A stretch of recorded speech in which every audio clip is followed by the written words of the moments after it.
So my guest today is Erik Bruner-Yang, and he and I have known each other pretty much since he started a little over 20 years ago on H Street Northeast with Toki Underground. And what's really interesting about Erik is that he started a little bit after I started. So, because the listaryouwantit.com is about almost 24 years old. I can't believe it.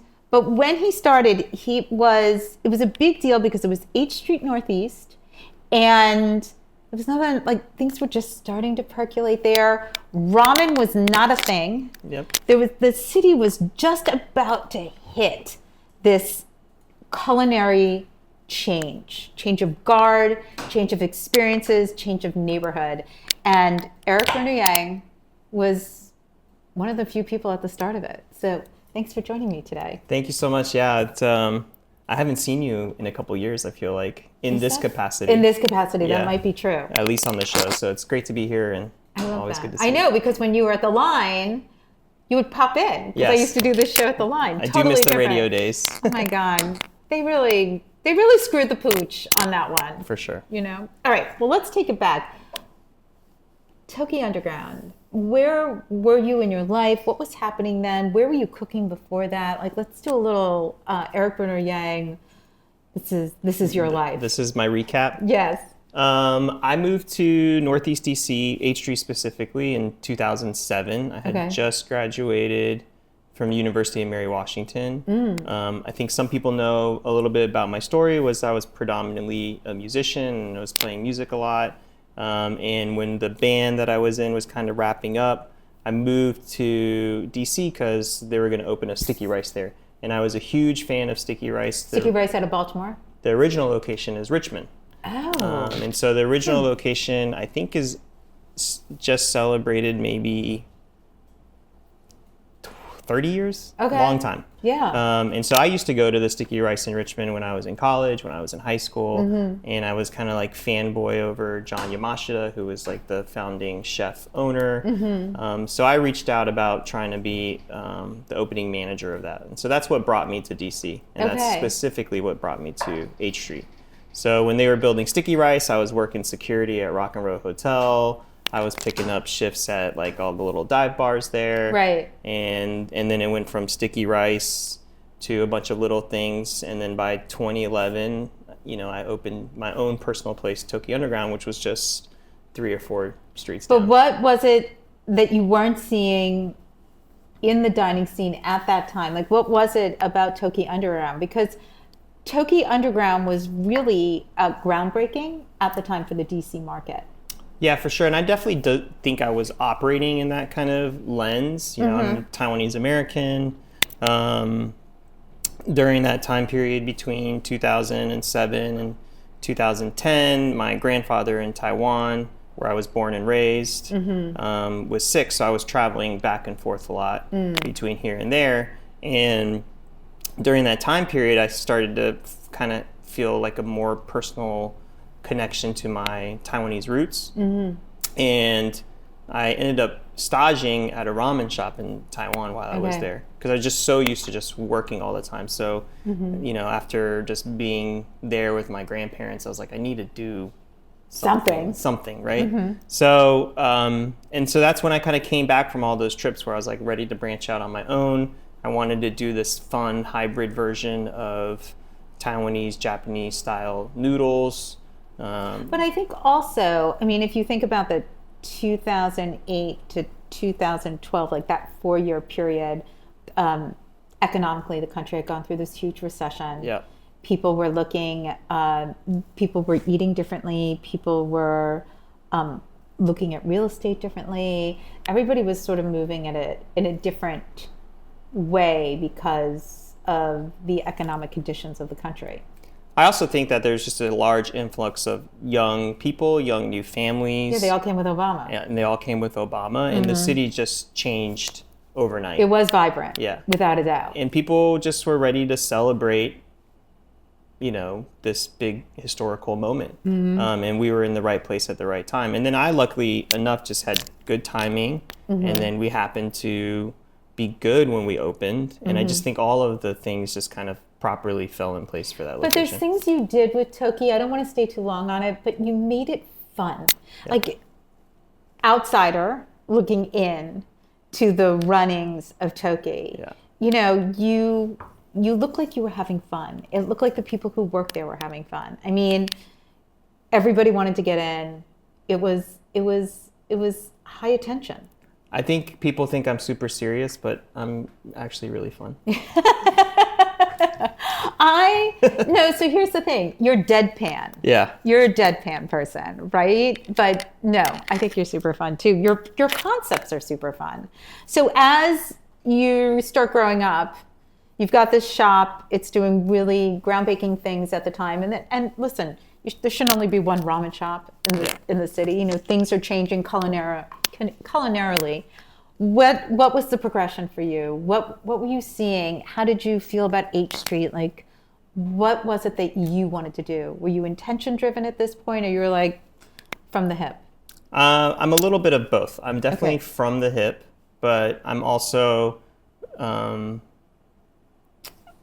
least like pre-COVID, always just had these different small pockets of ideas that I like to think about that I don't really work on. I just like they kind of exist. And then usually I meet the right person, or I meet the right partner, or the right moment comes up where something clicks where I'm like, oh, I think I'm ready to do something new creatively. And then from the hip, I just kind of go from it. So things just kind of sit dormant in my brain, and then we kind of go with it. Like we went from Toki to we did a small, cute little grocery store called Honeycomb inside a Union Market. That was the second one. And that one was very much like I had just met my now wife, and we were thinking, we were living and working in H Street, and we thought it would just be nice to have like a little Asian grocery store within walking distance from our house. So it was more about us, and we kind of went from there. And then that really bloomed into what is now Maketto.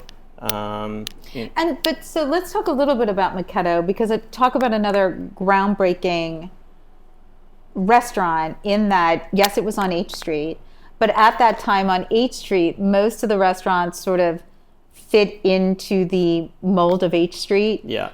People were not redoing the properties. They weren't giving them glow ups. I mean, when you opened up Maketto, it was gorgeous. And it was a shop, and it was a retail store, and then a bar, and then you had the other point in the back and the patio. I mean, there was a lot going on. It was kind of like a six-ring circus. Yeah, I think it's so like we built Toki Underground for $120 grand. Okay. And Maketto, we spent I think $2.5 million. And at that time I was 27, 28. Okay. And I raised all that money through like people that I had met or people that I had been introduced to because of Toki, but I had never known or seen or touched that much money in my life. Right. And so for me, it was very much like, if we think it's going to be this much, it needs to me, what it should feel like $1 million when you walked in. And I think now, like 20 years into my career, I think like opening a brand new restaurant from scratch, it's almost a no-brainer that it's like at a certain level, it's going to cost that much. Right. But then I was like, really tweaking everything to make it feel like if I'm going to spend this people's money, they walk in, and anyone that comes to this neighborhood should know that things that are this nice can be here. Well, and I think you made that really clear. So when you opened up Maketto, I don't think Whole Foods had opened yet. No, we were pre all of it. We were pre-trolley. We were pre all of it. Because I feel like that sort of showed people if you build it, they will come. Yeah. Right? That mentality. Why the retail? What was it about retail that you thought was necessary at Maketto? So our original intention for the retail is really to speak to the history of the neighborhood. I think like we can't take away from the fact of what space I take being like an owner in historically predominantly Black neighborhood. And then if we kind of used Maketto as a way to speak to like the glories of like how it used to be pre the Martin Luther King riots. I mean, the H Street corridor was one of the most vibrant retail corridors in the whole city. And so people are always like, you can have more seating, why do you have this retail store with the retail store in the front with no drop gates, no protection or whatever, just full glass windows, Right. Was to say, hey, this neighborhood always had things like this, Mm-hmm. and people should remember that, and we can put it in the front, and we can make it part of like the first step of storytelling of this place, and not something that we're gonna Hide in the back. hide in the back. And do you think the community, like that's a community builder to me? That's sort of saying to the H Street community, this isn't just for me, this is for you as well. Do you think they've responded in that way? I think it just says that we are allowed to look at neighborhoods how they were in the past and how we think they're going to be in the future, and try to make them more integrated versus like, this is, we're going to plop this thing here and this is how we see this moving on, without speaking at all to any of the things that are relevant to what made that neighborhood in the first place. And so now, so how long has Maketto been? Like 15 years? Is it 15? In the physical location, I think we're at 12. 12? Okay. Yeah. So Maketto is 12 years old. Let's do where it is today. How does it hold up in your eyes? I think it's definitely, people, places, and spaces are always meant to evolve. I always like to use an example. When we opened Maketto, we thought everything was going to be counter service. You order at a counter, you get a number, and you sit wherever you want. That's what day one soft opening was supposed to be. Well, for the pastry shop, or when you sat down and In general. Oh, in general. Yeah. Okay. So like soft opening day one, we send friends and family invites, VIPs or whatever. We had everyone order at one of the two counters. They got a number, and they were supposed to sit and just hang out at the shop. Right. But people they dressed nice like you're dressed today. I mean, people dressed to the nines. And we quickly realized, like, on that day, that this is not going to be a counter service restaurant. So we canceled the soft opening on the second day, retrained the whole staff, and then by the third day, we were a full service restaurant. So, and then the pandemic hit, and you were like, let's go back to square one. And then, the pandemic hit, and we went back to counter service, QR codes. And because of the biggest change now is that because of the pandemic, we had to make the adjustment for tables to be 6 feet apart. And by doing so, we had to basically remove the retail store. And we kind of consolidated our operations. And so at this point, most of the retail is kind of like in the peripheral and not so much in the forefront. And we're at this point just like a good neighborhood Restaurant. Classic. Yeah. Right. And since we're on the pandemic, you made a lot of changes during the pandemic. You started the Power of 10 initiative, which is still active today. Yep. Can we just discuss that a little bit, because it's very impactful and impressive, because at a moment when so many chefs, restaurateurs, people in the industry were sort of chasing their tails on how to remain in business, you came up with a way to help people.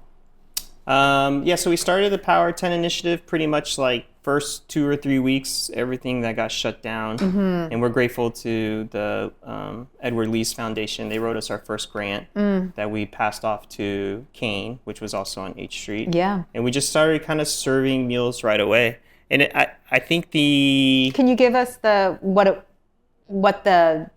premise? The premise of it. The premise was a $10 donation. I don't even remember anymore. It's 10 times, right? Yeah. The power of 10. Yeah. $10 gives you one meal. I can't remember either. I have it in my notes. Yeah.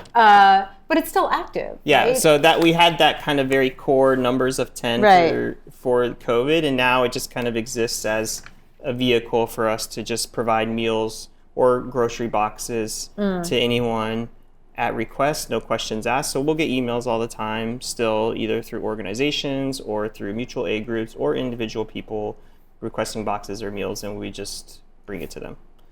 That's amazing. And sometimes I do fundraising, which is why I'm like, I don't even remember the pitch anymore. Right. But at this point, it's like 3 or 4 of like our core key donors keep us going every year because they know the work, they've seen the work, and we just kind of keep it going. But through like the core part of COVID, I think we distributed like $1.5 million to like 62 restaurant partners across the country through our partnership with Capital One, through individual donors, through fundraisers that we did. So yeah, I think the work felt meaningful, and now it's just kind of slowly kept alive in the normal advocacy work that we've always done, but it still kind of exists. Well, that is amazing, because it could have not continued. Do you know what I mean? Like as we sort of came out of the pandemic, it could have. I think some of us was like, this is stuff that we had always been doing, but just not really like putting it out there. And then once the COVID hit, I was like, I think like us as restaurateurs are good at raising money. That's how we opened restaurants, right? So like, and you also know how to feed people. So you've got two pluses, right? So it was like, why don't we just use what we know that we're good at, which is like pitching things and then making things and then just figuring out the best way to utilize that. And so that was kind of like, I didn't really know what to do with all my time. All my restaurants had basically closed except for Maketto and a little bit of ABC Pony. Right. Yeah, because Spoken English and what's the other one? Brothers and Sisters. Brothers and Sisters. I love Spoken English. So I had 4 noodle kiosks with Whole Foods, and then the 2 restaurants at the Line Hotel, and then ABC Pony had just pretty much opened before COVID. Right. And then in Maketto. So, you know, by the end of COVID, I just had Maketto. So. But now, post-COVID, you've got some other things cooking. So talk about it. Yeah, I'm definitely have been in the framework for the last couple of years that I don't really want to do anything. Were there hard, let me back up a little bit.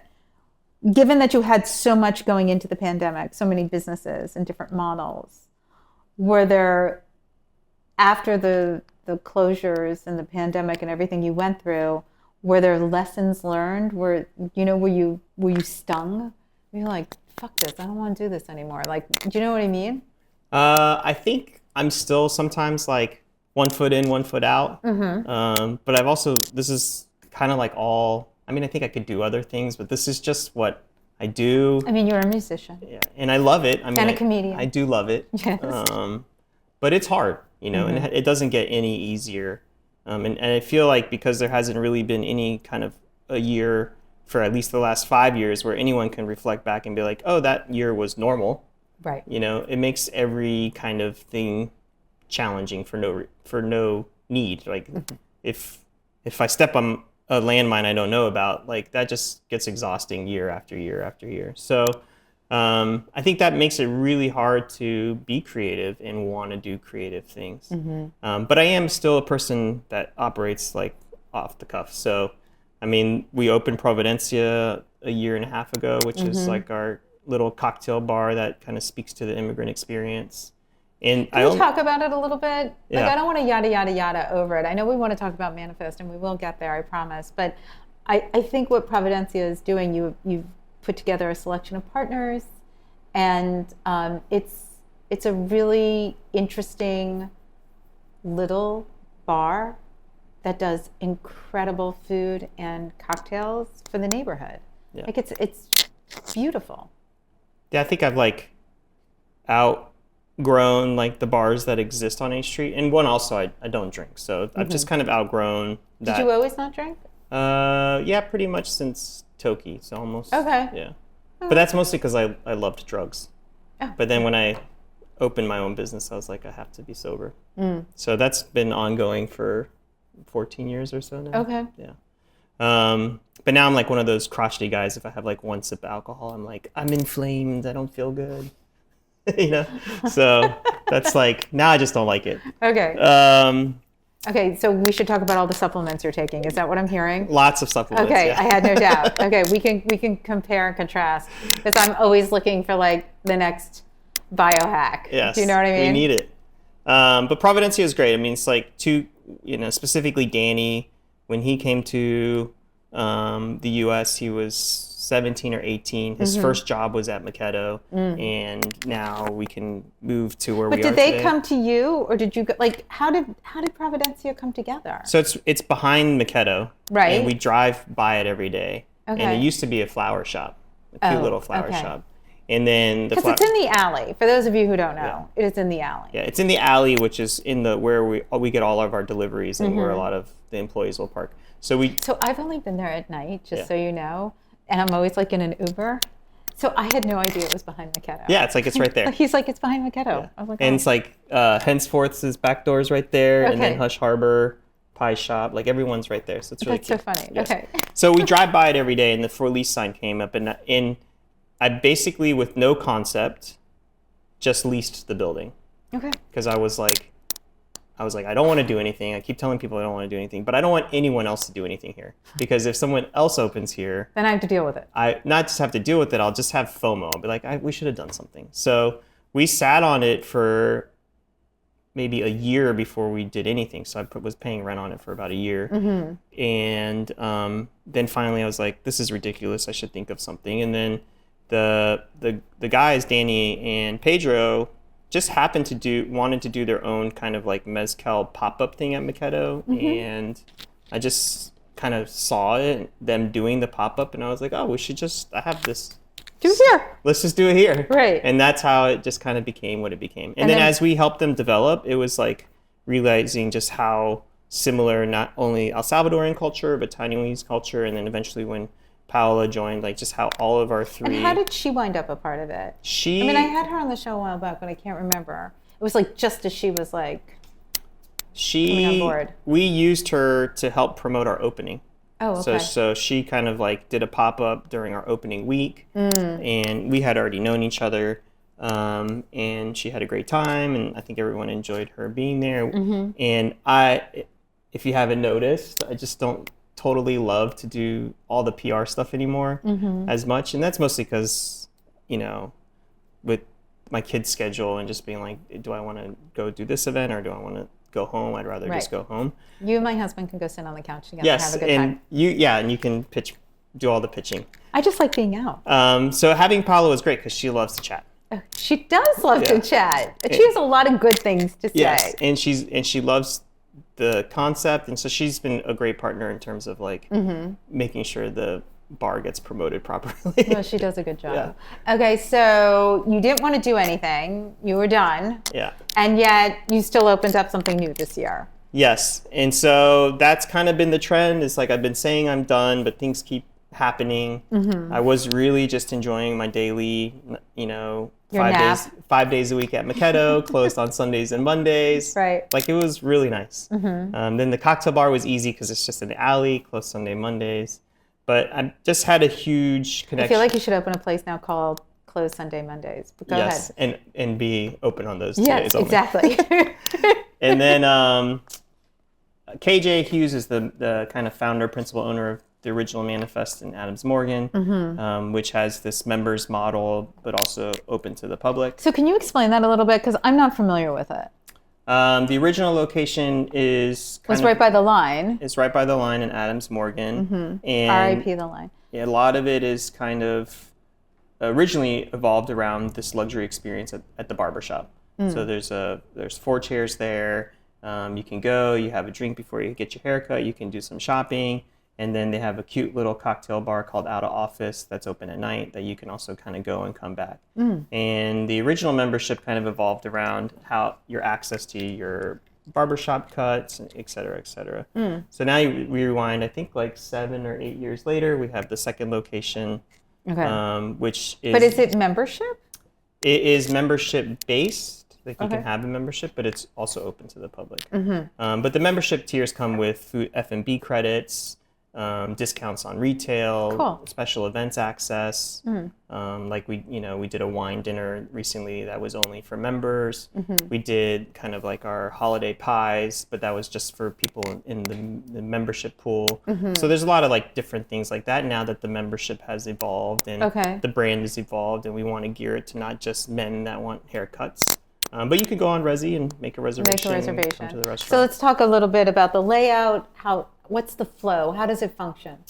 There's a lot of different parts to it, but on the main floor, which is the street level floor, is the beautiful barbershop. And there's a little cafe and bar there and some light retail. And then when you travel downstairs, there's 2 F&B concepts, one called Hours, and that's kind of the flagship dinner restaurant. H in parentheses, O-U-R-S. Yeah. Yes. And then there's... And is that you? Like... I would say like all of it is us, Mm-hmm. but definitely like what you're getting on your plate and what we hope to experience should feel kind of like a 40-year-old fun version of one of my spots, I guess.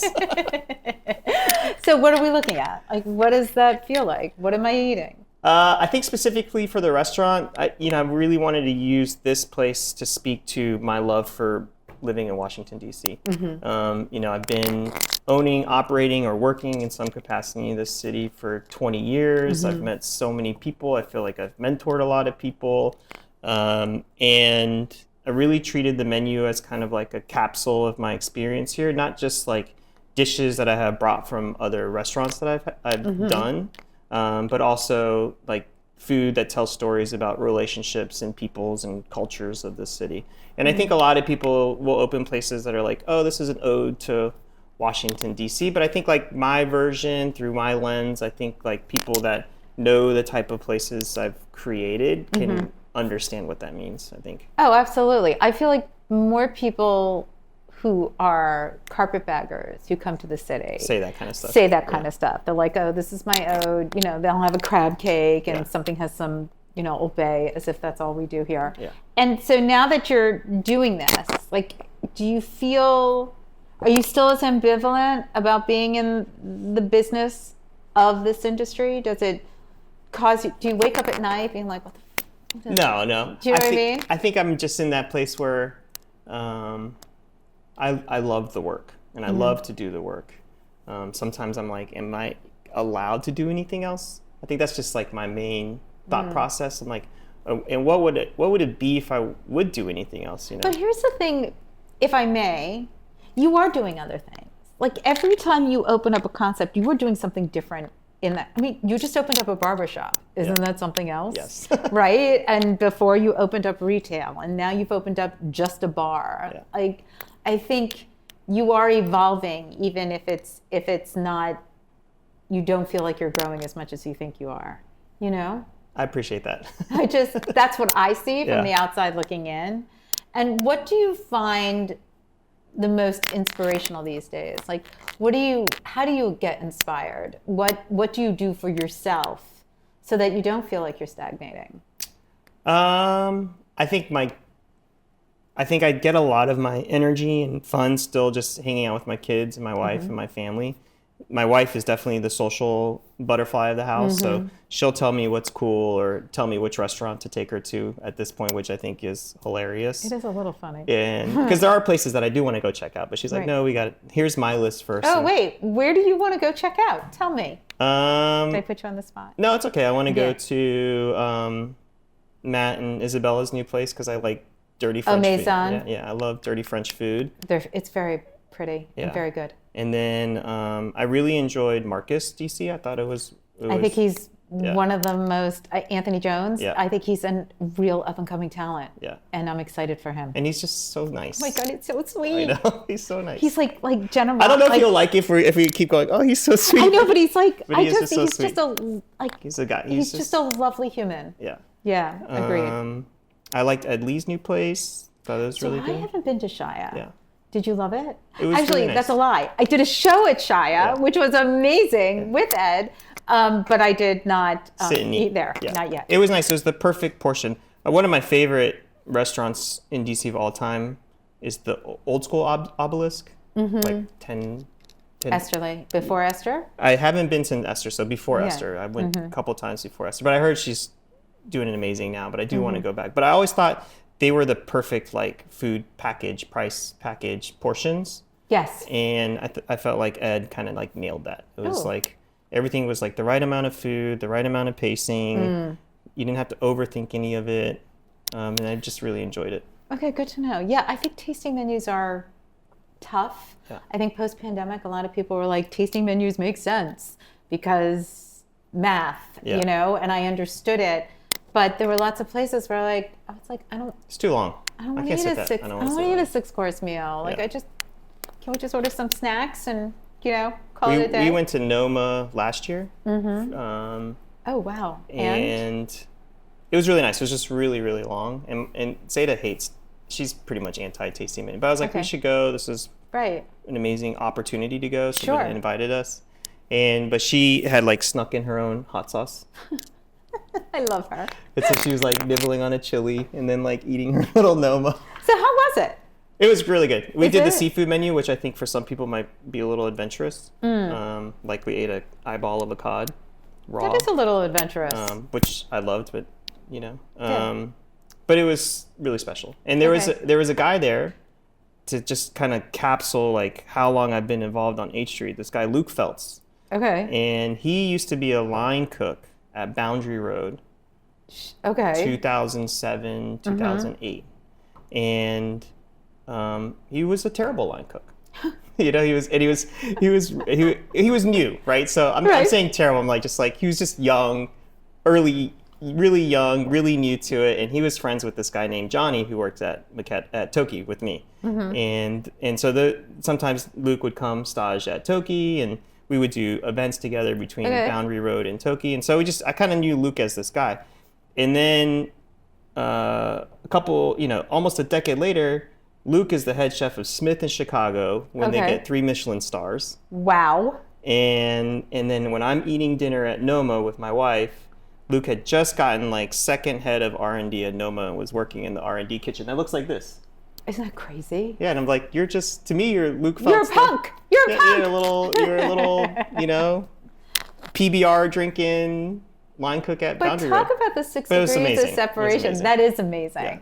Yeah, it's funny. My husband asked me, because we have our 30th wedding anniversary coming Congratulations. up. Thank you. It's a long time to be married to one person. Yes, it's amazing. I just want to say. And I'm wife number 3, just so you know. So, but he was like, do you want to go to like someplace like Noma? And I was like, I mean, I feel like Noma should only happen if somebody is like, hey, I got a reservation. Let's go. I feel like it should be spontaneous. That's how I feel. Yeah. I'm like, I'm not a like, let's sit down for my anniversary and eat dinner. I eat every day of my life. But I did love well. Copenhagen. I want to go to Copenhagen. Yeah, it was okay. awesome. We can talk offline about that. Yeah. I want to hear more about it. Okay, so now I know where you want to eat. Did your wife have anyone that she was like, I got to go to? That you got to take her to? No, at this point, we're just debating when the last date was. That was Okay. like the call up here. I'm like, When are you taking me out? Yeah, I have pretty 3 much. kids. Yeah. All right, well, so 2026 on the horizon. Yeah, soon. Yeah. What are you looking forward to? I'm excited to continue to tell the story of Manifest and Hours. I think it's like a place that deserves to be talked about, not just of like what it is, but also what it represents to a lot of different people and cultures here in DC. Okay. Do you want to expand on that? Like, what I do think you a little it bit. represents? I think a little bit of it gets convoluted in this membership component. I think like people should just come and check it out and experience it for themselves. It's a beautiful space. It has a lot of really great offerings, and it's my new restaurant. Right. So like, there's things to come try, and I'm excited to continue to work and grow on that for next year.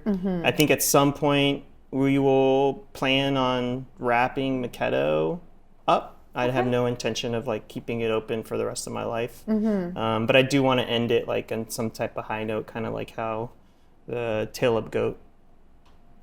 Yeah, but what they're doing. But now they're just right? reopening, so I feel like that kind of kills the story. Kills the story. But actually, it's so But funny. maybe it's because they got re-inspired, which is totally fine. Well, actually, they got re-inspired by this restaurant group in Austin, Texas. Yeah. Birdies? Yeah, I love the people at Birdies. So so this is such a weird story, and then we'll wrap this up. But I got a pitch from a publicist on Birdies in Austin, Texas, and she was like, "Hey, we'd love to, talk about an interview with them." And so we're chatting. She's like, "Yeah." She's like, "The Tail Up Goat people are really inspired by them." I was like, "The Tail Up Goat people are closing." She's like, "Oh, maybe you don't know." And I was like, "Ooh, off the record, tell me." So it's a really cool story, but I understand. But maybe you never know. I'm just gonna say your like hashtag should be like, you never know. I feel like Maketto's got a good era. I want to like clean that up, and then if something else comes, then I think I've been doing that same food for forever. Yeah. So. Yeah. All right. Tell people where they can find you these days. Are we finding you in Hours? I'm definitely working at hours at night, Tuesday through Saturday. The address is 1242 3rd Street Northeast. I do know that. Okay, good. Yeah, it's dinner Tuesday through Saturday. Kitchen Okay, closes great. at 11. So it's All open right. kind of like on the later side, which I like. I like that too. And then, but I do pop back and forth. To Maketto. Yeah, if you physically want to see me at a restaurant, you can see me doing lunch service at Maketto, except for today. Except for today, because you're here. Yeah. All right. Well, I adore you. Yes. And it's so good to regroup with you. And thanks for joining me today. Thanks for having me. I Great. appreciate it. Thanks. So I just had this amazing conversation with Erik Bruner-Yang. We were in Anna's house, which we're going to find out about, because even though you could see it and it was beautiful, now I'm here in the clubhouse on top of the Botanica. The Botanica, thank you, here in City Ridge Development. And I'm sitting with the founder of Roadside Development, Richard Lake. He is the reason for this development, and this is his brainchild. Yes, am I overselling? Am I overselling already? We just started the interview. I know, but I always feel like it's a team effort. It's it's not one person. I definitely would say I definitely was more of the heartbeat and the pushing forward of the project, but there was a lot of really talented people who came together. So let's talk a little bit about Roadside, because I think people don't really understand how development companies work. Like, how would you explain Roadside? So Roadside is actually a locally based real estate company that was made up of myself and two other partners, Armin Spikel, Todd Weiss, myself. And we began really by building things alongside the roads, hence the name Roadside. Okay. We represented retailers and property owners. I ran a large brokerage company called Madison Retail Group, or the Retail Group also prior to that. And so a lot of our clients needed that services. And so we developed a concept of helping out our clients to unlock real estate. And that grew into a now 30-year business. Wow. Okay. And when did City Ridge become an idea? So the idea actually got born 10 years prior to the property being available for sale. Okay. I was hired by the developers and Fannie Mae to help work with Safeway to relocate Safeway. The Safeway that was down the street? No, Safeway that was down by the waterfront. It was the Waterside Mall. Okay. And Safeway was in there and had a long-term lease. Because I was going to say, not the social Safeway. No. Okay. No, this is all in Southwest. Oh, so okay. Fannie Mae was originally going to move over to Southwest. Okay. And I had completed 6 Safeway deals, and so I knew the real estate department real well. So they asked me to come in and kind of orchestrate it. So I would meet with the leadership of Fannie Mae and the developers here in this building. Okay. And I drove by this all my whole life because my father owned a restaurant down the street, so I drove right by this. The Zebra Room. Let's not bury the lead. The Zebra Room. The Zebra Okay. Room. So I knew this property real well, but I didn't know what was back here until I came, until I would visit. Well, because, I mean, I know why you didn't know what was back here, because nobody does. You sort of drive past Sidwell Friends, if you will, and the Fannie Mae building. It's this big red brick behemoth, but it never occurred to me that there was something behind it, right? That it went deep. Exactly. Yeah, and it was forbidden. You couldn't get on this property. You had to. They had guards. You couldn't even get on the front lawn. Right. So there were guards everywhere, and so for practical reasons. But so I started thinking about this property way before it became available to buy. Then in 2015, the property was offered for sale because they were under construction. Avocor was building their new headquarters downtown on the old Washington Post building, and they were looking to monetize this and move out. And so there was a big bidding process. About 27 different development companies went after this, and So how many acres is all of it? it's almost 10 acres. That's a lot. Yeah, it's a lot. In the middle of a city. Yeah, it's a lot. Wow. It's a very unusual. And then to be backing up to a great park like Oak Archibald Park. Right. It's pretty amazing. And so when we saw this property, we finally got our arms around it, right? We bid on it. Because through 10 that acres, process. it's not like a square, right? No. Like it's 10 acres. Yeah, it's 10 acres. It kind of it has an edge with the park. It shares property line with the national park. It also shares property lines with McLean Gardens, which is a condo property, and then our neighbors, which at 4,000 Wisconsin was actually occupied by Fannie Mae. Oh. They occupied most of it, and there was actually a connection between the two properties. Like tunnels? Don't go into that secret part, but but there was connection. Come on, let's have some fun. There was connection. All right. And so, but let's sort of speed up a little bit. Sure. So you get into it, you get the property, and then what was your vision? Because there's a lot going on here. Yeah. Residential, retail, restaurants, the 3 R's. All right. We wanted to create a place, number one. And a lot of people throw that word out there. What's a place? And to me, a place is something that creates that kind of energy, vibe that you want to be in. You just know it when you're there. You're in Newbury Street in Boston. You know you're at a place. And it's not curated by one. It's curated. It looks like it's organic. It looked like it grew over time. And we wanted this to feel kind of similar to that. If you look at our building D, it was purposeful, which is where the office building is and where the pool club is and the rooftop. We're looking at Equinox, it. You're not looking at it, but we're looking at it. Right. But that brick was meant to feel like, oh, that was there all along. And then we just added 2 stories on top of it, as opposed to it being a new build. So there was a lot of thought of trying to tap into the fact that we're in upper Northwest DC. We have this gorgeous front lawn. We wanted to make massive front lawn. We wanted to make that actually accessible to the community. So we do a whole host of events. So we brought our design teams together. Robert Sponseller, who was with Sherwin Bronis Associate at the time, he and I worked on a number of projects together, and so he was my first and only choice, quite frankly, for this project. And we started interviewing. I wanted to interview a landscape architect first. Usually you bring the landscape architects later, but we saw that the landscaping was going to be actually very critical and didn't want that landscape to actually respond to our buildings. We wanted the design to respond to the landscaping. Well, can we stop there for a sec? So we were talking before we started filming about green spaces and how that's been a huge change, I think, in development trends. So what was it that in your mind you saw here? Like, you brought in this landscape architect, you must have had some thoughts. Yeah, we did. And the primary thought was that human beings respond extraordinarily well to greenery. We respond to nature. When we're in a park setting, when we're in a set of woods or standing trees, we as animals, we change our behaviors. Our stress levels go down. It's a cooling off period in a sense. You're taking away a little bit of a reprieve from that. I think it's also the aesthetic though, right? There's something about, like, even up here, you have this fantastic outdoor space. It's very lush, even though we're in the middle of winter or the beginning of winter. Right. But it's so pretty.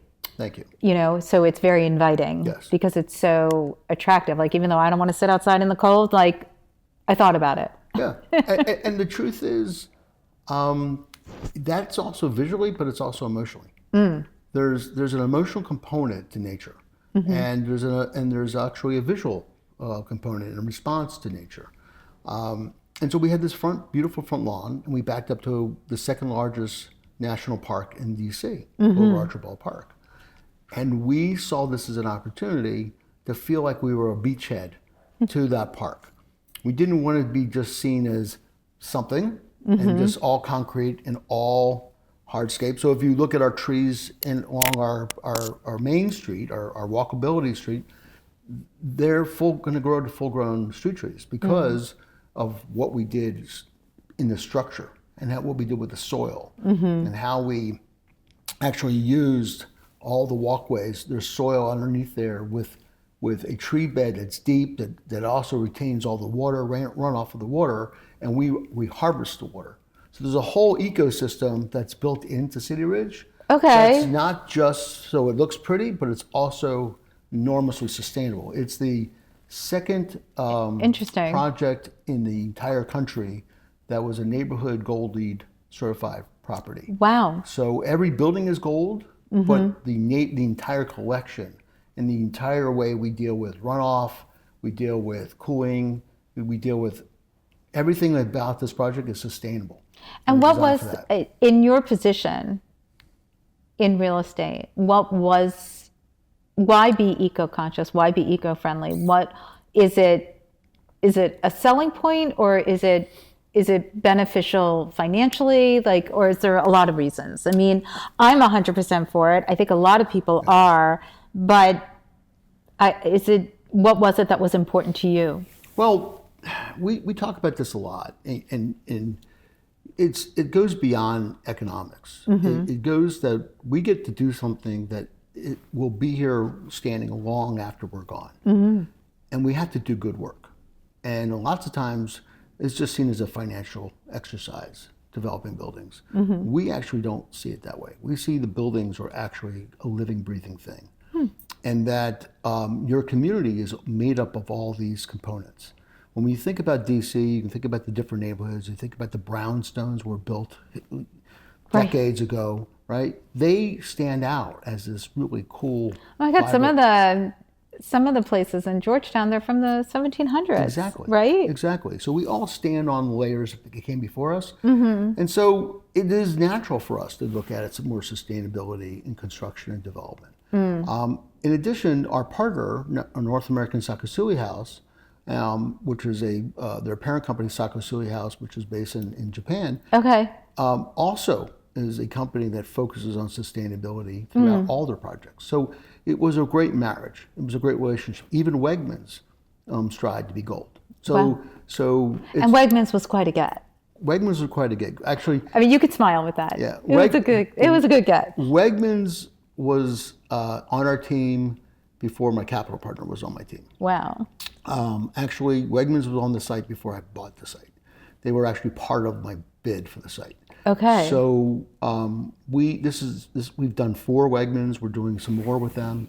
I've done probably about 25 grocery stores. Oh, right, the career. Safeway, right, sure. Safeway, Giant, Whole Foods, Traders. We've had a relationship with pretty much all in Harris Teeter. We've partnered with some of these grocery stores. But as an anchor for a development like this, that's a big sell, right? It's a huge sell. We did our first Wegmans down in Prince William County, and we became very close with their real estate and their operations folks and their ownership. And we said, "You guys do an amazing job, but you skip around the urban core, and you do these massive suburban model stores. You're leaving out some of your best customers because they're not living out in these exurban areas." And so they finally said, "We're ready to look at urban stores," and you just completed City Market O with Giant Food, which was a very urban redevelopment in Shaw. And beautiful. Thank you. That's in the church. Well, it's was the it old historic market. Oh, the whole. It was the O Street Market. The O Street Market, but the building. It looks like has a church. It has a church, but it's an old market building. It's actually built in 1881. And so we show up at their headquarters in Rochester, roll out their plans. Say, okay, well, how are we going to get a 128,000 square foot store down to, 60,000, 70,000? What are we cutting out? And they go, nothing. And we're like, okay, well, that's going to be hard. So we started to work with them on different departments and how can we consolidate. And so when this site came along, we already had this working relationship of trying to find these, unlock some of these urban opportunities. And so this was a natural. And I will tell you, we worked with their team on a weekly basis, our design teams and their design teams, for 2 years, solid, working out how the loading was going to work. And if you notice, all the loading is below grade in this property, which is something we did at O Street too. And that was also very important because we are nestled next to McLean Gardens. And if all of a sudden we had exposed loading docks, it would not only impact our residents, but it would also impact them. Well, sure. The sounds, the visuals, blocking parking, things of that nature. Exactly. So let's talk about some of the special features here in the development. this is my third show here, and we were fortunate enough to be, we did a little bit with Chinois, and we were at King Street Oyster Bar, and Michael Mina at Aqua Bisteca. But Which today... I'm going tonight, which I can't wait. Oh, it's so yummy. I've been there 5 times already. Do you want to have a competition? Who's been there more? No, that's okay. But I think I look like I've been there more than you do. Well, I eat for a living, so I have found a balance. So let's talk about some of the special features, especially here in the Botanica, with the clubhouse that we're in right now, and Anna's house, because Anna's house is really special. You have the gardens up here. It's really a unique experience. I think there's a lot of people who are talking about doing things like this, but they're not executed to the same level of precision. So can you tell us a little bit about it? Sure. So it started with an idea. My mom, we built a project just up the street here in Tenley, and my parents. I had the gift of my parents wanting to live in that building, which is always fun until they move in and start asking questions like, what were they thinking? Till they started giving their opinion. Exactly. Yes, I understood. So my mom, and my mom was a vivacious person, a vivacious learner.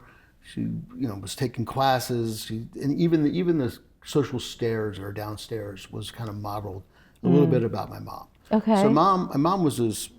Are you talking about the amphitheater? Yeah. I love that. Yeah. So my mom was this person who started college after she had 4 boys, and I was the youngest of 4 boys.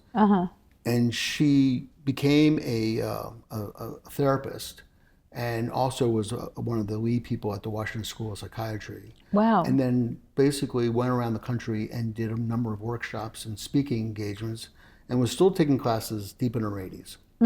She also was a passionate gardener. And so one of her biggest complaints of the building we built up the street was there was no place to do a garden. So my mom unfortunately passed, and so did my dad. I'm so sorry. Very, very close to each other in time, 2 months apart actually. And so when this project came, I felt like, that voice was in my head, and I wanted to honor them individually, but I wanted people to understand a little bit of story about Anna. And so the best idea was around a greenhouse. We talk about what are residents looking for? What are they aspiring to have? Actually, what are they missing? Right. Right. So if you're in an apartment, what can't you do? Right. And to your mom's point, you couldn't garden. She could not garden. Couldn't garden. Where she had 2.5 acres in Potomac, and she Sure. could garden, and now she's consolidating. She's given up so much of her stuff to fit into a apartment, and now she's giving up that. And so we're like, we don't want you to give that up. And so the greenhouse, once the greenhouse became an idea that crystallized, and I can't tell you how many people were trying to talk me out of the greenhouse. I wish you were you have not. We have just met, but my house is covered in plants. I'm a plant mom in a big way. That's good. And I have 5 children. So understood. All of it. I get your mom and I are on the same page with a lot of things. So, but it was the logistics of putting a greenhouse that was typically designed to be at the ground level, to be up on a roof deck. Right. And the wind loads and all the other technical things combined to it. But we found a company to work with, and we executed. Then once that was there, the landscape architect who did the roofs, which was Trini Rodriguez, her team decided, let's go with it. Let's make it wild. And so if you do get a chance to come up with Botanica, you'll see that it does feel very unkept. It feels like it's a organically made, created space, curated space. And you walk outside. We didn't want the greenhouse to be attached to a building, because greenhouses are typically not attached to buildings. Right. They're typically out in the back, and you walk through your pathway. And we wanted a pathway that's a little jagged and with going through some gardens, and it leads you up to this beautiful building that you could have a lunch party, a luncheon. You can have a dinner party. Has a fire pit right outside of it. I would like to do a dinner party there. Yeah, you should. I said that with my interview with Erik. I was like, we should have a dinner party here. Exactly, and it's designed. That's what it's designed for. So your guests can sit by the fire pit. It has incredible views of the cathedral and the rest of Georgetown. So that's how the greenhouse became. And once It's like, you know, the old children's story, you give a moose a muffin, and it all leads to this.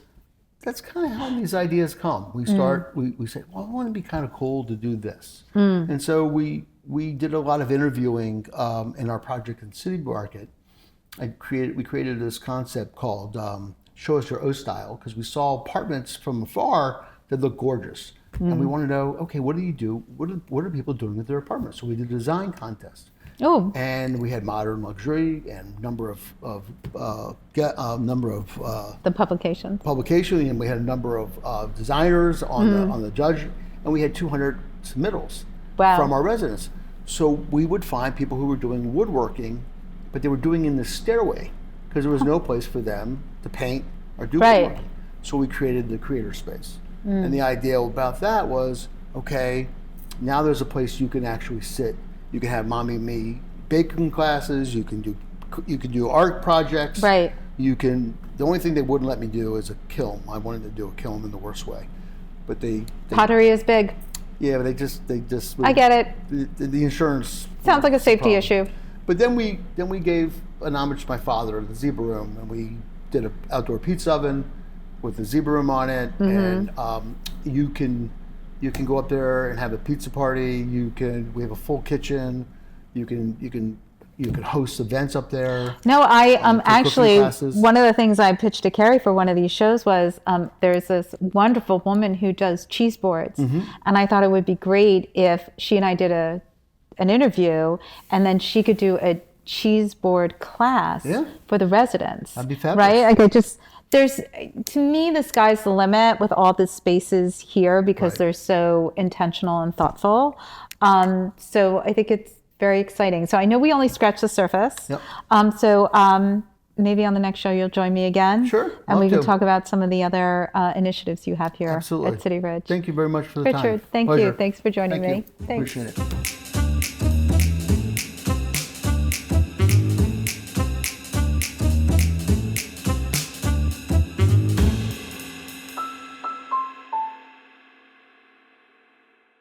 Produced by Heartcast Media.